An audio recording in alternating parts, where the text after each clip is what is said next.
We come to a comfortably decorated room. Small trinkets have been placed on the desks and shelves, adding some charm.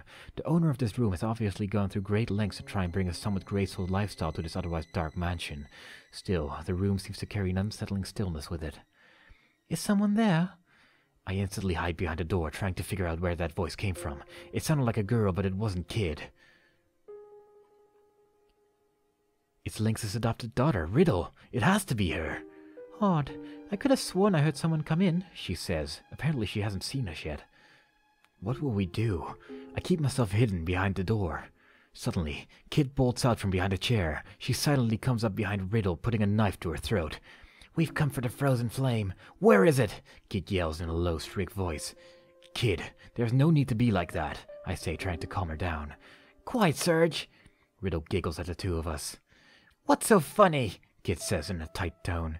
Oh, come on. You can't be thieves. You're far too noisy. I wouldn't be saying such things if I were you.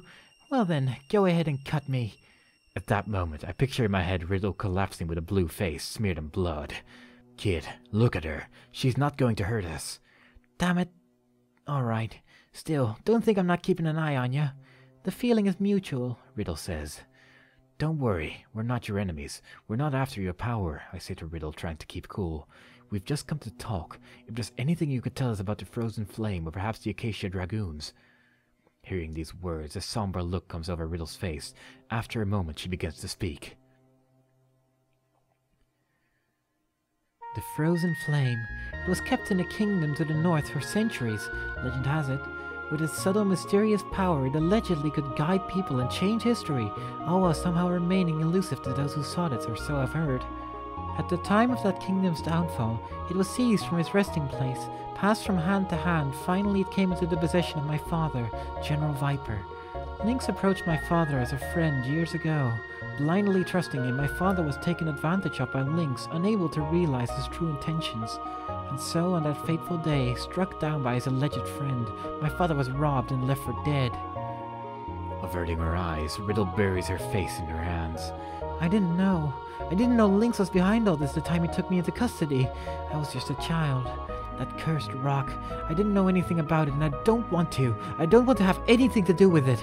I want nothing more than to see all this come to an end, she says with tears in her eyes. I'm taken aback hearing these words. Suddenly, Majo comes forward to speak. Do you know of the old man who currently is locked away in the catacombs? That traitor!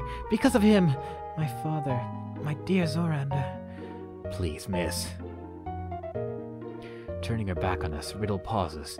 After a moment, she turns around, letting out a deep sigh. Yes, I know the man of whom you speak. He is an Acacia Dragoon, is he not? Majel asks. He was, before he spent countless days and nights locked up in the torture chamber, losing his mind as well as his identity in the process. I remember the day they removed him from that dreadful room, beaten within an inch of his life. The torture chamber you speak of, it is in the room upstairs with the trap ceiling, correct? Riddle nods silently. Perhaps we may find a clue to his past there, says Majel. I'd hoped it wouldn't have come to this. If you must search that room, be sure you have the Einlanzer with you before you do. What? Kid asks. It is a holy white sword created long ago by ancient sages along with its demonic brother, the Masamune. It was the Acacia Dragoon's most prized weapon.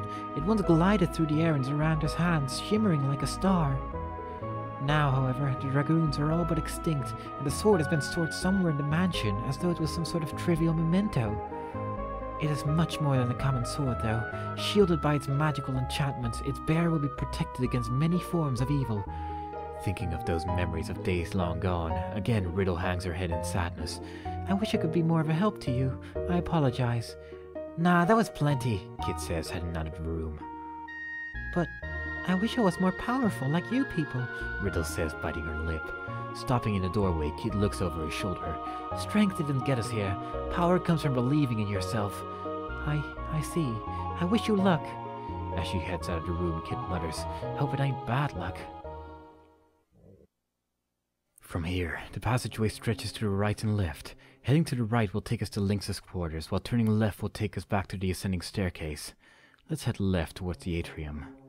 Continuing on through the passage, eventually we come to a branch. We see an upward staircase on the left as well as a stone archway directly ahead. Let's take the stairs. I follow Kid up the narrow set of stairs, hoping not to lose my balance. We've ascended the staircase. In front of us, paths extend in the three directions. To the left lies a dark corridor, and the right path leads out to the terrace. This path also continues on ahead. Let's go to the right towards the terrace. After continuing on through the passage for a while, the terrace comes into view on the right. I take a deep breath of the fresh evening air, hoping to calm my senses, but let's continue on through the passageway. We make our way down the dimly lit passageway. After a few moments, we come to an old dusty door on the right. This is the clock tower storeroom, if I remember correctly. Let's go inside. I believe there's something we seek in here. The room is quiet except for the sound of gears. There's no sign of the hooded lady anywhere. We rush over towards the sword. Looking down at it, Magil starts to speak. This may be what we're looking for. By the looks of it, this sword could be the fabled Holy Einlanzer, or perhaps the demonic Masamune. Wow, Magil, you know about the Masamune? Did you ever know its owner? Yes. Was he a mate? So, well, he was one of your enemies then? No. Well, hey Serge, take this thing. Huh? Come on, you don't expect a fair maiden like me to carry this bulky thing all over the place, do you? Well? Now let's just pick it up. I grit my teeth and remind myself it would get me absolutely nowhere to argue with her. So, I go to Kit's side and pick up the sword just as I was told to. Ugh. Jeez, it's heavy. Okay, let's get our arses to the bloody torture chamber. I can almost smell the frozen flame from here. I follow Kit out of the room, dragging the heavy sword. From here, the passageway stretches to the right and left. The right path continues on to the mansion, while heading to the left will take us to the terrace. But let's proceed to the right, towards the torture chamber. Proceeding ahead on the path, we come to a staircase going up, and a firm-looking set of doors on the left. Let's go up the stairs. With Kid in the lead, we ascend the narrow staircase. I nearly slip and fall on one of the damp stairs. Bracing myself against the cold walls, I keep on climbing. We come to the old stoic-looking door, waiting for us silently atop the staircase. Let's go in. I look up, remembering the deadly ceiling. I'm definitely not going to repeat the mistake of overstaying my welcome here, especially after hearing what Riddle had to say. Somewhere inside this room, there has to be something that will bring that old man back. But what? Just as I thought, Magil says dryly, examining the cracks in the floor. Kid and I walk over, kneeling down where he's at.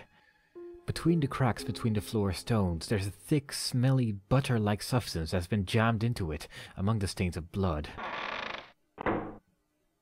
Without warning, the door suddenly slams shut. It started again. Okay, what will we do?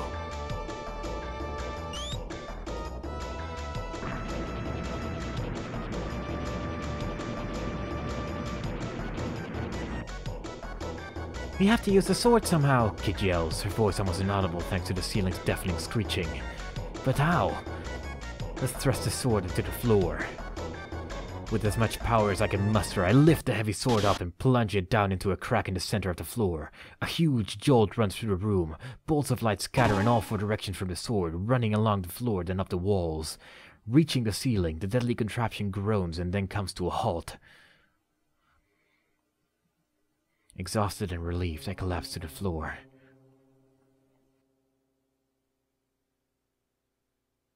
After a minute, I catch my breath and open my eyes. Strange. Now that I take another look at the inscription we found earlier, there's a certain stone just beside it that doesn't seem to have any cement around it. We walk over to it. Kit tugs it and finds that it's loose.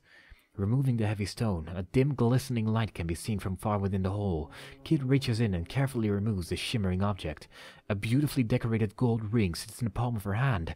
It's adorned with a slender set of leaves, like those of a fern, decorated with 5 small rubies around it.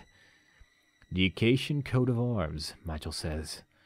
Kid tries the ring on, but strangely enough it doesn't seem to fit on any of her fingers. This ring must mean something to the old man. We could use it to break through his wall, couldn't we? I excitedly ask Magil, already knowing the answer. He nods in silence. Yeah, this has to be it. Abandoning the Einlanzer, now proudly standing upright and like a beacon of light amidst the dismal room, we hurry out of the torture chamber, hopefully never to return again.